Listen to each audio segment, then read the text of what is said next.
നമസ്കാരം. ജസ്ന സലീം ആത്മഹത്യക്ക് ശ്രമിച്ചു എന്ന ഒരു വാർത്ത വ്യാപകമായി പ്രചരിക്കുന്നുണ്ട്. ഉള്ളതാണോ ഇല്ലാത്തതാണോ എന്നൊന്നും അറിയില്ല. എന്തായാലും ഇനി ആത്മഹത്യക്ക് ശ്രമിച്ചാലും ഇല്ലെങ്കിലും ജസ്നയുടെ ഒരു വീഡിയോ ന്യൂസ് 18 ചാനൽ കഴിഞ്ഞ ദിവസം പുറത്തുവിട്ടിരുന്നു. ആ വാർത്തയിൽ ചില കാര്യങ്ങൾ, ചില പരാമർശങ്ങൾ ജസ്ന നടത്തിയിരുന്നു. ആദ്യമേ ഞാൻ പറയട്ടെ, ജസ്നയുമായി ബന്ധപ്പെട്ട് ജസ്ന നടത്തുന്ന ഒരു തട്ടിപ്പാണ്, ഇവിടെ ഹൈന്ദവ വിശ്വാസികളെ തുടർച്ചയായി ചൂഷണം ചെയ്തുകൊണ്ടിരിക്കുകയാണ് എന്ന കാര്യം തുറന്നു പറഞ്ഞത് ഞാൻ തന്നെയാണ്. അതിന്റെ ചില തെളിവുകളും ഞാൻ പുറത്തുവിട്ടിരുന്നു. എന്നാൽ അന്ന് വ്യാപകമായി സംഘപരിവാരങ്ങൾ എന്നെ ആക്രമിച്ചു. എന്നാൽ ഇപ്പോൾ സംഘപരിവാരങ്ങൾക്ക് ഈ വിഷയവുമായി ബന്ധപ്പെട്ട്, പ്രത്യേകിച്ച് ഹൈന്ദവ വിശ്വാസികൾക്ക് ജസ്ന തട്ടിപ്പാണ് നടത്തിയിരുന്നത് എന്ന് ബോധ്യപ്പെട്ടിരിക്കുന്നു.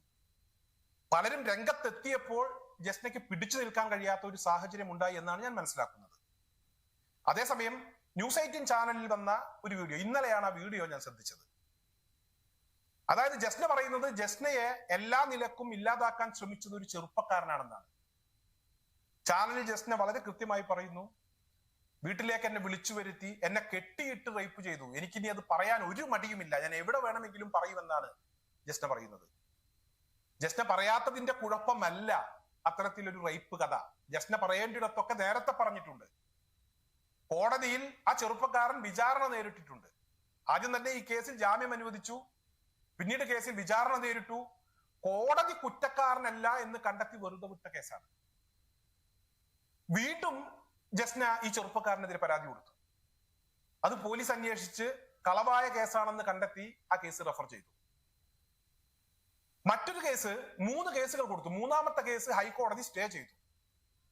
ഇവിടെ ഈ ഒരു ചെറുപ്പക്കാരന് മാത്രമല്ല ജസ്നയിൽ നിന്നും ഇത്തരത്തിലുള്ള അനുഭവങ്ങൾ നേരിടേണ്ടി വന്നിട്ടുള്ളത്. നിരവധി ചെറുപ്പക്കാർക്ക് ജസ്നയിൽ നിന്നും ഇത്തരത്തിലുള്ള പരാതികൾ, ഇത്തരത്തിലുള്ള മോശം അനുഭവങ്ങൾ ഉണ്ടായിട്ടുണ്ട്. പലരും തുറന്നു പറയാൻ മടിക്കുകയാണ്. പല പരാതികളും പല കേസുകളും അത് ശരിയായ രീതിയിലുള്ള കേസുകളല്ല എന്ന് കോടതി കണ്ടെത്തിയിട്ടുണ്ട്. ഈ ഒരു രീതിയിലാണ് ജസ്ന സഞ്ചരിച്ചിരുന്നത്. ജസ്നയുടെ ജീവിതം അതൊന്ന് എടുത്ത് പരിശോധിക്കുകയാണെങ്കിൽ ഇത്തരത്തിലുള്ള പല കാര്യങ്ങളും കണ്ടെത്താൻ കഴിയും എന്നുള്ള കാര്യമാണ് ഞാൻ ആദ്യമേ പറഞ്ഞത്.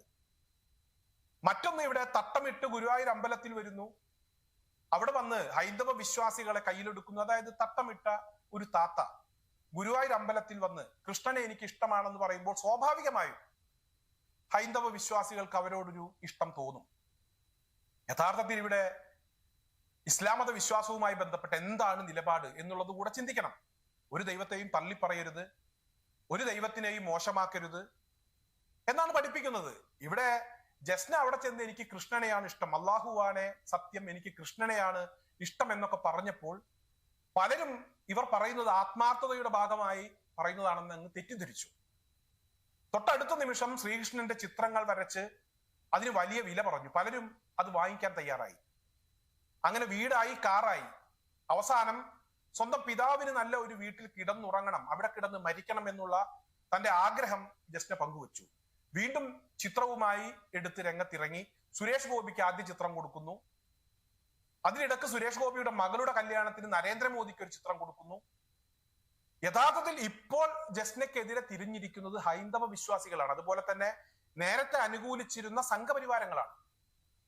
അല്ലാതെ ഇവിടുത്തെ ഇസ്ലാം മത വിശ്വാസികൾ ജസ്ന ഏത് വഴിക്ക് വേണമെങ്കിലും പൊക്കോട്ടെ, അത് അവരുടെ ഇഷ്ടമാണ് എന്ന രീതിയിലാണ് പറഞ്ഞിരുന്നത്. അതേസമയം അവരുടെ ഇഷ്ടങ്ങളും അവരുടെ വഴികളുമൊക്കെ അതാണ് ശരിയെന്നവർ പറയുമ്പോൾ അതിലേക്ക് ഇസ്ലാമിനെ ചേർക്കണ്ട, ഇസ്ലാം മത വിശ്വാസവുമായി ബന്ധപ്പെട്ട് ഇല്ലാത്ത കഥകൾ പ്രചരിപ്പിക്കണ്ട എന്ന് വിശ്വാസവുമായി ബന്ധപ്പെട്ട് നിൽക്കുന്ന ആളുകൾ പറഞ്ഞിട്ടുണ്ട്. അതിപ്പോഴും പറയും, ഇനിയും പറയും. അതിനിവിടെ ഇവർ കരയുന്നു, അതുപോലെ തന്നെ പലതരത്തിലുള്ള അഭിനയങ്ങൾ കാഴ്ചവെക്കുന്നു. യഥാർത്ഥത്തിൽ ഇവിടെ പ്രശ്നം മുസ്ലിങ്ങളെ തള്ളിപ്പറഞ്ഞ്, ഇവിടെ കുട്ടിയെ മദ്രസയിൽ പീഡിപ്പിക്കുന്നു എന്ന് പറഞ്ഞ് ഉസ്താദിനെ തള്ളിപ്പറഞ്ഞ് ഇസ്ലാം മത വിശ്വാസവുമായി ബന്ധപ്പെട്ട് നിൽക്കുന്ന ആളുകളൊക്കെ തന്നെ ഭീഷണിപ്പെടുത്തുന്നു എന്നില്ലാത്ത കഥകൾ പ്രചരിപ്പിച്ച് ഹൈന്ദവ വിശ്വാസികളെ പറ്റിക്കാൻ ഇറങ്ങി. തങ്ങളെ പറ്റിക്കുകയാണ് എന്ന് വിശ്വാസികളും അതുപോലെ തന്നെ നേരത്തെ അനുകൂലിച്ചിരുന്ന ആളുകളും മനസ്സിലാക്കിയപ്പോൾ അവർ തള്ളി പറയാൻ തയ്യാറായി. പിടിവള്ളി നഷ്ടപ്പെട്ടപ്പോഴാണ് ജസ്ന, എല്ലാം കൈവിട്ടു പോയപ്പോൾ ജസ്ന ആത്മഹത്യക്ക് ശ്രമിച്ചു എന്ന രീതിയിലുള്ള വാർത്തകൾ പിന്നെ പുറത്തു വരികയാണ്. അതിനു മുമ്പ് ഒരു കാര്യം കൂടെ ഞാൻ പറയാം. ഈ ന്യൂസ് 18 ചാനലിനെ കൂട്ടുപിടിച്ച് ഈ പ്രശ്നം വഴിതിരിച്ചു വിടുന്നതിന് വേണ്ടിയുള്ള ഒരു ശ്രമം കൂടെ നടത്തി നോക്കി. എത്രമാത്രം വലിയ അനീതിയാണ് ജസ്ന ചെയ്തിരിക്കുന്നത് എന്നുകൂടെ നാം ഓരോരുത്തരും ചിന്തിക്കണം. അതായത് ഒരു ചെറുപ്പക്കാരനെ ഇല്ലാത്ത കേസ് കൊടുത്ത് ഒരുപാട് കാലം കോടതി കയറ്റി ഇറക്കി മാനസികമായി പീഡിപ്പിച്ച് കോടതി അത്തരത്തിലൊരു സംഭവം ഉണ്ടായിട്ടില്ല എന്ന് കണ്ടെത്തി വെറുതെ വിട്ട സാഹചര്യത്തിൽ ഇല്ലാത്ത കഥകൾ പ്രചരിപ്പിച്ച ആ മനുഷ്യന് വീണ്ടും നാണം കെടുത്താൻ തുനിഞ്ഞിറങ്ങി എന്നുള്ളതാണ്. അതിന് ന്യൂസ് 18 ചാനൽ കൂട്ടുനിന്നു എന്നുള്ള വലിയ ഒരു തെണ്ടിത്തരം കൂടെ ഇവിടെ നടന്നിട്ടുണ്ട്. എന്തായാലും ജസ്നയിൽ നിന്ന് ഇത്തരത്തിലുള്ള അനുഭവങ്ങൾ നേരിടേണ്ടി വന്നത് ഈ ഒരു ചെറുപ്പക്കാരന് മാത്രമല്ല, നിരവധി ആളുകൾക്ക്. അതിന്റെയൊക്കെ FIR-ഉം മറ്റു രേഖകളും ഒക്കെ ഇപ്പോൾ പുറത്തെത്തിക്കഴിഞ്ഞു. ഇനി അത് ഞാൻ കാണിക്കുന്നതിൽ വലിയ അർത്ഥമൊന്നുമില്ല. എന്തായാലും വാളെടുത്തവൻ വാളാൽ എന്ന് പറയുന്ന ഒരു പ്രയോഗമുണ്ട്. ജസ്ന ആളുകളെ പറ്റിക്കുന്നതിനു വേണ്ടി പലതരത്തിലുള്ള വേഷം കെട്ടലുമായി രംഗത്തെത്തി. ഇപ്പോൾ പിടിച്ചു നിൽക്കാൻ കഴിയാതെ എന്ത് ചെയ്യണമെന്നൊരു രൂപവുമില്ലാതെ പലതരത്തിലുള്ള തീരുമാനങ്ങൾ എടുക്കുന്നു. അത്തരത്തിലുള്ള വാർത്തകൾ പുറത്തു വരുന്നു. ഈ വിഷയവുമായി ബന്ധപ്പെട്ട് ഇതല്ലാതെ എനിക്ക് മറ്റൊന്നും പറയാനില്ല. എന്തായാലും ആത്മഹത്യാ വാർത്ത ശ്രദ്ധയിൽപ്പെട്ടതിനെ തുടർന്ന് ഈ വിഷയവുമായി ബന്ധപ്പെട്ട് ജസ്ന നടത്തുന്ന തട്ടിപ്പുമായി ബന്ധപ്പെട്ട് ആദ്യം പ്രതികരിച്ച ഒരു വ്യക്തി എന്നുള്ള നിലക്ക് ഇത്രയെങ്കിലും ഞാൻ പറഞ്ഞില്ലെങ്കിൽ ശരിയാകില്ല എന്ന് തോന്നിയത് കൊണ്ടാണ് കുറച്ച് കാര്യങ്ങൾ ഞാൻ നിങ്ങളുമായി പങ്കുവച്ചത്. എന്തായാലും കൂടുതൽ കാര്യങ്ങൾ അറിയട്ടെ, എന്താണ് സംഭവിച്ചത് എന്നതൊക്കെ മനസ്സിലാക്കട്ടെ. അതിനുശേഷം ബാക്കി കാര്യങ്ങൾ തീർച്ചയായും നിങ്ങളിലേക്ക് എത്തും എന്ന് മാത്രമാണ് എനിക്കിപ്പോൾ പറയാനുള്ളത്.